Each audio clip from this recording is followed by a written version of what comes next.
la imagen que ofrece nuestra literatura del propio país es muy diversa. Las más antiguas son las crónicas de los españoles que llegaron en la época del descubrimiento y la conquista del Perú por España, ya que los incas, que era la civilización dominante hasta esa época, pues no conocían la escritura. Y entonces los monumentos incas son monumentos mudos. Los cronistas describieron seguramente de una manera muy diversa este país con el que se encontraron, un país donde había una civilización que había entrado en crisis porque había una guerra entre hermanos que había dividido profundamente el Cusco de Quito. Y entonces estas primeras descripciones del Perú aparecen en las crónicas, entre las que hay pues grandes especialistas, entre ellos el historiador peruano Raúl Porras Barrenechea. Luego, durante los años coloniales, no hubo novelas en el Perú. Se quedaron prohibidas las novelas, y aunque hubo un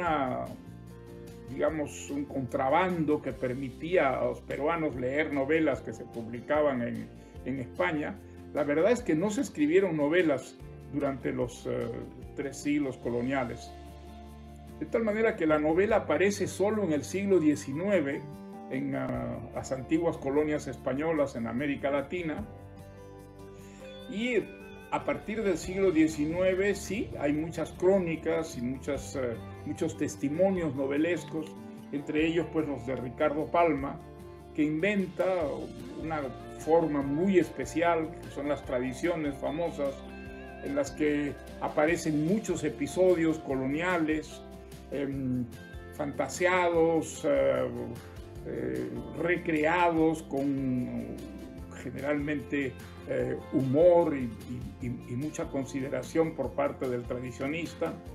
Y luego ya en el siglo XX, pues sí, aparecen testimonios muy diversos de un Perú que es un Perú muy diverso, el Perú de la costa, el Perú de la sierra, el Perú de la selva. Y curiosamente el Perú que más aparece en la novela, en la poesía, es el Perú de la sierra.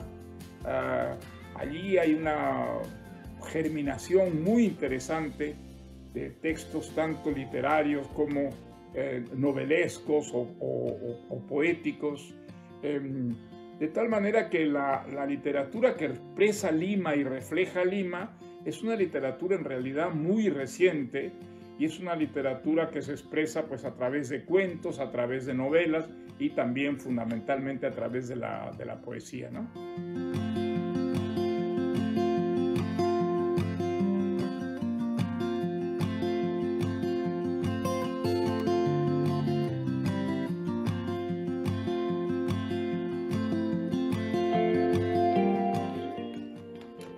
Bueno, la verdad que el Leoncio Prado era en la época en que yo entré allí y estuve dos años como cadete, un microcosmos de la sociedad peruana, porque allí llegaban, y era una de las pocas instituciones en este sentido representativa del Perú, muchachos de muy diversa condición.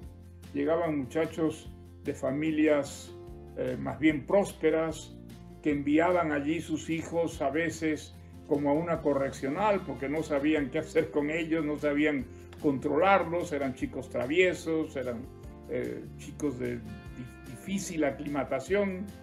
Luego entraban muchos muchachos de clase media que aspiraban a seguir luego las carreras militares, la aviación, la marina o el ejército.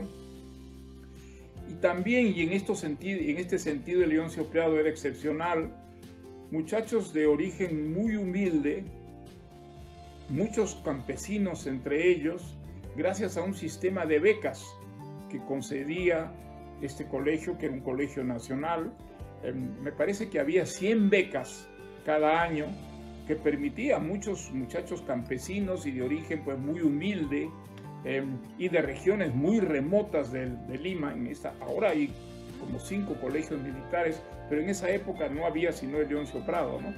Y entonces, y claro, esto era una reproducción de la sociedad peruana sin las distancias que separan a estas clases sociales, y eso creaba desde luego una atmósfera muy tensa, a veces violenta, pero de todas maneras, desde el punto de vista de la experiencia, era una manera de conocer profundamente el Perú y de conocer sobre todo a las otras clases sociales de las que entonces los peruanos, y todavía siguen siéndolo, aunque mucho menos, estaban muy distanciadas entre sí, ¿no? En ese sentido, pues yo escribí mi primera novela a través de esta experiencia que a mí me enriqueció el conocimiento del Perú.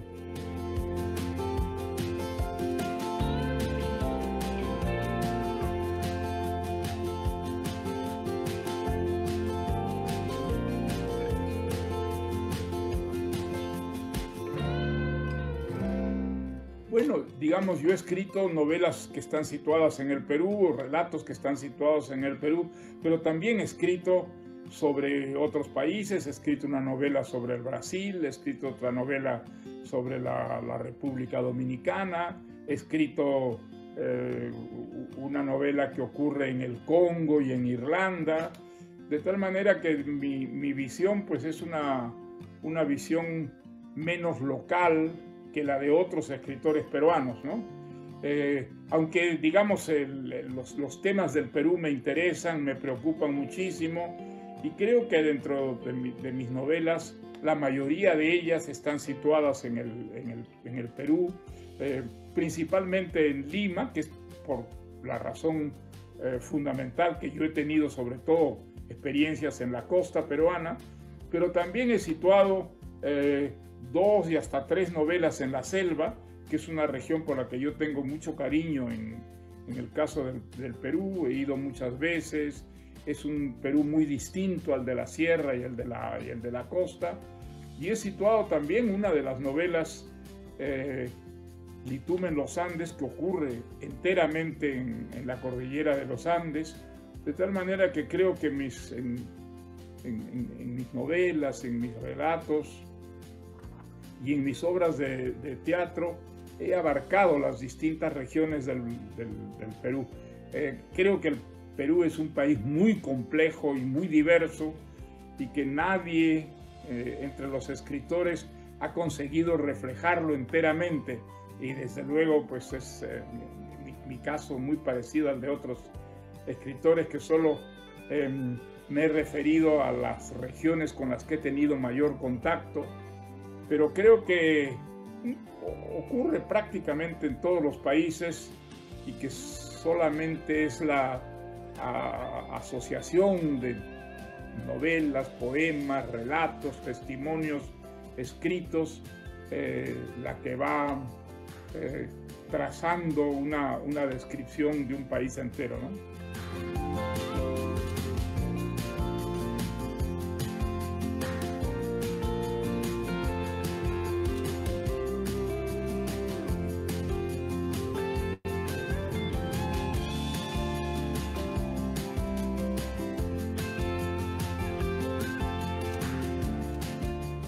Pues sí, sin ninguna duda. Sobre todo cuando estaba escribiendo mis primeras novelas, yo escribí tanto La ciudad y los perros, como La casa verde, y como Conversación en la catedral, sobre todo en el extranjero. En esa época estaba viviendo en Francia, y me parece que Conversación en la catedral la escribí ya cuando estaba viviendo en Londres. Pero pues la distancia me creaba muchísimas angustias, de tal manera que el regreso al Perú, aunque fuera durante las vacaciones que tenía en Europa, para mí era extremadamente importante, muy rica, oír la manera de hablar de los peruanos, estar en los lugares que yo estaba describiendo a la distancia, y darme un baño de peruanidad, pues era extremadamente estimulante, ¿no?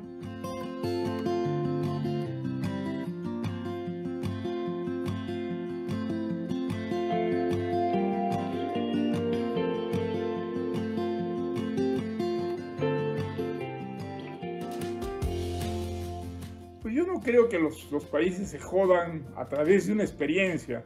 Creo que ese es un proceso muy largo y creo que es lo que ha ocurrido con el Perú. El Perú fue un país extraordinariamente importante antes de que llegaran los españoles. Luego, en la época de la colonia, siguió siendo muy importante porque Lima era una capital que, bueno, de dominios gigantescos. Y luego vino la República y en la República el Perú pues se achicó considerablemente.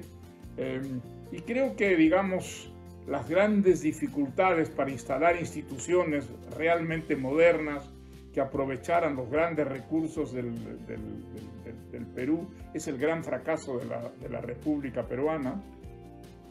De todas maneras, digamos, al igual que en el caso del Perú han fracasado muchos otros países latinoamericanos, y creo que en gran parte por el gran fracaso que fue el siglo XIX. El siglo XIX, en lugar de fomentar la unión entre los países latinoamericanos, la colaboración, sobre todo en la extracción de sus recursos que son tan ricos, tan diversos y tan ricos, los países sudamericanos se dedicaron a pelear, a veces entre sí o si no internamente. Los golpes militares en este sentido fueron verdaderamente trágicos para las repúblicas latinoamericanas. Creo que desde todo eso el Perú está saliendo. Es un país que va construyéndose poco a poco, al igual que el resto de América Latina.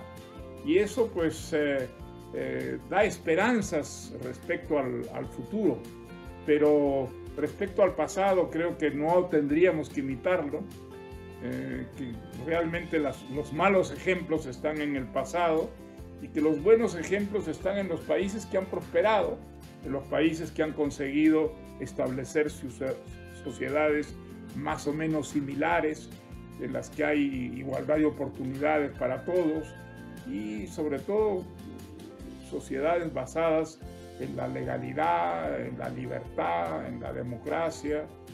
Creo que es la aspiración de la mayor parte de los latinoamericanos y ojalá ese sea también el caso de nuestro país.